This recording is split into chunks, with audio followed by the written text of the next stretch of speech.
வணக்கம் astro அரண்ஜி channel நேர்களே, நான் உங்கள் அன்பான சயின்டிபிக் வேதிக் அஸ்ட்ராலஜர் ஆஸ்ட்ரோ அரண்ஜி பேசுகிறேன். நல்லது நினைப்போம், நல்லதே நடக்கும். இந்த வீடியோல நம்ம என்ன பார்க்க போறோம்னா, ரிஷப ராசிக்காரர்களுக்கு ஜனவரி 2026 எத்தகைய ஒரு பலாபலன்கள் நிறைந்த ஒரு மாதமாக இருக்க போகுது அப்படின்னு நம்ம பார்க்க போறோம்.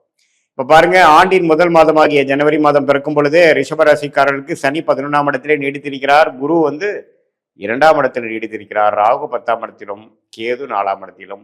ஆண்டு கிரகங்கள் எந்தவித மாற்றங்களும் மாதம் முழுவதும் இருக்க போறது இல்லை.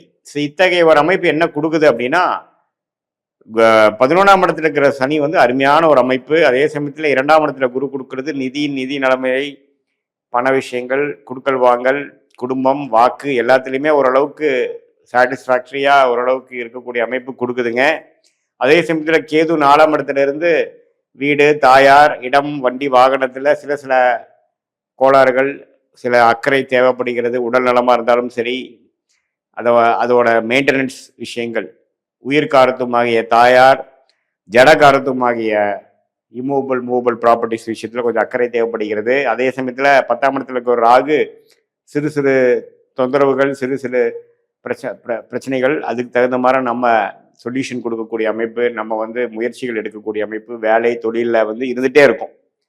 இது மாதிரி அமைப்புல ஸ்டார்ட் ஆகக்கூடிய ஜனவரி மாதம் 2026 மாத கிரகம் எப்படி இருக்குன்னு பார்த்தா, ராசி அதிபதி ஏக சுக்கிரனே பார்த்தீங்கன்னா 8ஆம் இடத்துல இருக்கார். ஆனால் நல்ல வேலை குருவின் பார்வையில் இருக்கிறார். செவ்வாயும் 8ல் இருக்கார், சூரியனும் 8ல் இருக்கார், புதனும் 8ல் இருக்கார்.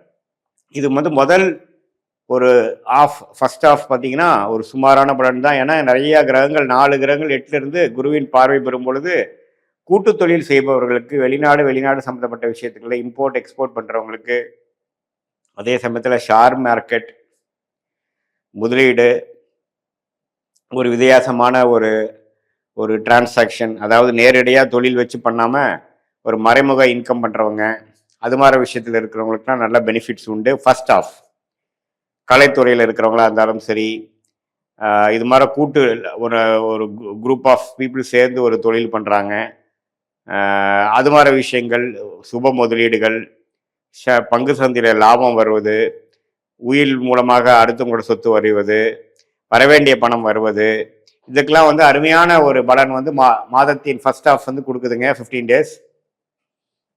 அதுக்கப்புறம் வரக்கூடிய அமைப்புகள் பார்த்தீங்கன்னா, செகண்ட் ஆஃப் பார்த்தீங்கன்னா 4 கிரகமும் 9ஆம் இடத்துக்கு போகும்பொழுது முதல் பொங்கல் வரைக்கும் இருக்கக்கூடிய தாமத விஷயங்கள் மாறி 9ஆம் இடத்துக்கு போகக்கூடிய அந்த அமைப்பு நல்ல ஒரு முன்னேற்றம், நல்ல ஒரு மாற்றத்தை கொடுக்கக்கூடிய, கடத்தில் போட்ட கல் இருக்கிற மாதிரி சில விஷயங்கள் நடந்து கொண்டு இருக்கக்கூடிய அந்த யதார்த்தமான ஒரு தொழில் பண்றவங்க, மறைமுகம் இல்லாமல் நேர்முகமான ஒரு தொழில் பண்றவங்க, வேலையில் இருக்கிறவங்களுக்கெல்லாம் பார்த்தீங்கன்னா ஒரு திடீர்னு இவ்வளோ நாளாக இழுத்துட்டு இருந்ததெல்லாம் சிலதெல்லாம் நடந்துதுரா சாமிங்கிற மாதிரி 9ஆம் இடத்து பாக்கியஸ்தானத்துக்கு வரக்கூடிய ராசி அதிபதி ஆகிய சுக்கிரன், செவ்வாய், சூரியன், புதன் எல்லாமே 9ஆம் இடத்துக்கு மாதத்தின் 15, 16ஆம் தேதி வரும்பொழுது 15, 17 அப்புறம் தை பிறந்தால் வழி பிறக்குங்கிற மாதிரி அந்த சொல்லுக்கு இணங்க தை மாதம் பிறந்ததுக்கு அப்புறம் ரிஷபராசிக்காரர்களுக்கு எல்லாமே கொஞ்சம் வேகமாக போகும். கடன் நடக்கக்கூடிய அமைப்புகள் இருக்கு. தந்தையார் மூலமாக வரக்கூடிய அமைப்புகள், அனுகூலங்கள், சொத்துக்கள் பரவாயில்லை, நல்லா இருக்கும். அதே சமயத்தில் சில திட்டங்கள் 2-3 மாசமா தீட்டி எதுவுமே செயல்படுத்த முடியாமல் இழுபறியாக போயிட்டு இருந்ததெல்லாம் கொஞ்சம் வேகமாக நடக்கும். அடுத்து வரக்கூடிய மார்ச், ஏப்ரலில் சில விஷயங்கள் செய்யலாம்னு நினைக்கிறதுக்கெல்லாம் வேணுங்கிற ஃபவுண்டேஷன் விஷயங்கள்லாம் அருமையாக நடக்கும். அதே மாதிரி இடம் சம்மந்தப்பட்ட விஷயம், வீடு சம்மந்தப்பட்ட விஷயங்கள், பூமி, இதில் எல்லாம் இன்வெஸ்ட்மெண்ட் பண்ணுறவங்க, தொழில் பண்ணுறவங்க, மெடிக்கல் ஃபீல்டு இருக்கிறவங்க, உங்களுக்கு எல்லாமே பார்த்தீங்கன்னா ஓரளவுக்கு நல்ல அமைப்பு, வாய்ப்புகள் கொடுக்கக்கூடிய அமைப்புகள் உண்டு. ஸோ இல்லத்தரசிகளாக இருந்தாலும் சரி, மாணவர்களாக இருந்தாலும் சரி, நடுத்தர வயதினராக இருந்தாலும் சரி, சீனியர் சிட்டிசனாக இருந்தாலும் சரி, பொங்கல் முடிந்ததுக்கப்புறம், தை பிறந்ததுக்கப்புறம் பார்த்தீங்கன்னா ஓரளவுக்கு எல்லா விஷயங்களும் அவங்களுடைய வாழ்க்கைக்கு தகுந்த சம்பவங்கள் சாதகமான சம்பவங்களாக வரக்கூடிய அமைப்புகள் உண்டு. இதில் என்ன ஒரு விஷயம்னா, திருமணம் எதிர்பார்த்துட்டு இருக்கிறவங்களுக்கெல்லாம் பார்த்தீங்கன்னா கொஞ்சம் தாமதமாக போயிட்டு இருக்குது. ஒரு 6 மாதம் இருக்கிறவங்களுக்கெல்லாம் டக்குன்னு தை மாதத்துக்கு அப்புறம் ஒன்று அமையிறது. வர வேண்டிய பணம் வந்து டக்குன்னு வர்றது, கடன் டக்குன்னு கடன் ஒரு வருஷமா பிரச்சனை கொடுத்துட்டு இருந்த விஷயங்கள் டக்குன்னு முடியுது. அது மாதிரிலாம் நல்ல பாசிட்டிவான விஷயங்கள் நடக்கக்கூடிய அமைப்புகள் கட்டாயம் பார்த்தீங்கன்னா ரிஷபராசிக்காரர்களுக்கு உண்டு. என்னதான் இருந்தாலும் சனி 11ஆம் இடத்திலிருந்து நல்ல ஒரு பிரச்சனைகள் வந்தாலும் நல்ல ஒரு நிவர்த்தியை கொடுக்கக்கூடிய அமைப்பு, ஸ்மூத்தாக போகக்கூடிய அமைப்புகள் கொடுத்து கொண்டிருக்கிறார். ஸோ கண்டிப்பாக வந்து இந்த ஜனவரி மாதம், ஆண்டின் முதல் மாதம் வந்து குறிப்பாக சொல்லணும்னா செகண்ட் ஆஃப் தை மாதம் பிறந்ததுலேருந்து சில விஷயங்கள் ஒரு 5 பிரச்சனைகள் இருக்குன்னா அதில் 2 பிரச்சனை சால்வ் ஆயிடுச்சுடா அப்படிங்கிற மாதிரி விஷயங்கள் கொடுக்குது. நல்லாவே வந்து பூர்வீக விஷயங்கள், ப்ராப்பர்ட்டி விஷயங்கள், அப்பா விஷயங்கள், சகோதரர்கள் விஷயங்கள் எல்லாம் கொஞ்சம் பாசிட்டிவான விஷயங்கள் உண்டு. மாணவர்களும் பார்த்தீங்கன்னா படிப்பு விஷயத்தில் ஒன்று கொஞ்சம் சிரத்தையாக படிக்கக்கூடிய அமைப்புகள் கிடைக்கும்.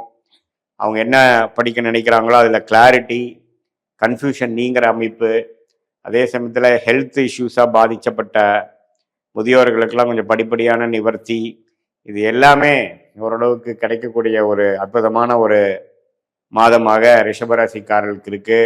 இது பொதுவான பலனை தவிர உங்களுடைய ஜென்ம ஜாதகத்தில் நீங்கள் எந்த தேதி, எந்த நேரம், எந்த ஊரில் பிறந்தீங்க வச்சு உங்களோட ஜாதகத்தை போட்டு நீங்கள் என்ன லக்னத்தில் பிறந்தீங்க, அந்த லக்னாதிபதி வந்து எப்படி இருக்கிறார், உச்சமாக இருக்கிறாரா அல்லது எந்த வீட்டில் இருக்கிறார், யார் பார்க்குறாங்க, அதோட ஸ்தான பலம் எப்படி, அதே மாதிரி அந்த தசாபுக்திகள் போய்கொண்டு இருக்குது. இந்த தசநாதன் புக்திநாதன்லாம் பார்த்தீங்கன்னா இப்போ நம்ம பேசின கோச்சாரத்தில் எப்படி போயிட்டுருக்கு, வலிமையாக இருக்கா அல்லது வலிமை இல்லாமல் இருக்கா, வரவேண்டிய தசைகள் போய்கொண்டு இருக்கிறதெல்லாம் பார்த்து அடுத்த வரக்கூடிய காலகட்டங்கள் 3 மாதம், 6 மாதம், 1 இயர் எப்படி இருக்க போகுது, எதுமாற தசையில் எதுமாற உங்களுடைய வாழ்க்கை சம்பவங்கள் நடக்கும், எந்த டைரக்ஷனில் எந்த திசையில் உங்கள் வாழ்க்கை திரும்ப போகிறது, எது நடக்கக்கூடிய அமைப்பு இருக்குது, எது நடக்கக்கூடிய அமைப்பு இல்லை, எந்த நேரத்தில் நடக்கும், என்ன மாதிரி படிப்பு படிக்கலாம், வியாபாரமா, தொழிலா அல்லது வேலையா, அல்லது